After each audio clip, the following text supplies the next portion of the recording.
2026 FIFA বিশ্বকাপে শেষ মুসলিম দল হিসেবে কোটি কোটি সমর্থকের স্বপ্ন বুকে নিয়ে কোয়ার্টার ফাইনালে উঠেছিল তারা। কিন্তু ফ্রান্সের বিপক্ষে 2-0 গোলের পরাজয়ে শেষ পর্যন্ত বিশ্বকাপ থেকে বিদায় নিতে হল অ্যাটলাস লায়ন্সদের।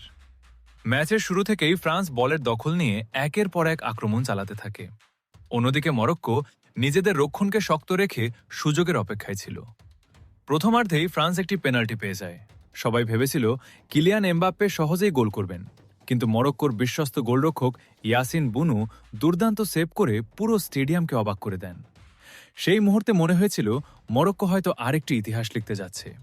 কিন্তু দ্বিতীয়ার্ধে বদলে যায় ম্যাচের চিত্র।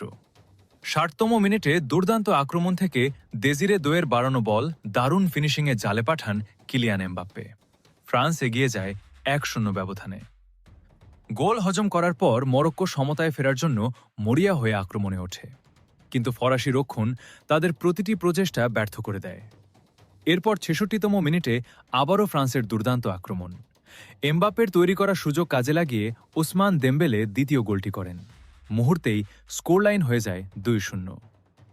একটি গোল, একটি অ্যাসিস্ট এবং পুরো ম্যাচে অসাধারণ পারফরমেন্সে এমবাপ্পেই ছিলেন ফ্রান্সের সবচেয়ে বড় নায়ক। পুরো ম্যাচ জুড়ে ফ্রান্স ধারাবাহিকভাবে আক্রমণ করে মরক্কোকে চাপে রাখে। দুই দলই মাঝমাঠে একাধিক ফাউল করেছে, কিন্তু পার্থক্য গড়ে দিয়েছে ফ্রান্সের নিখুঁত ফিনিশিং এবং আক্রমণের ধার। মরক্কো লড়াই করেছে শেষ পর্যন্ত, কিন্তু ভাগ্য তাদের পক্ষে ছিল না।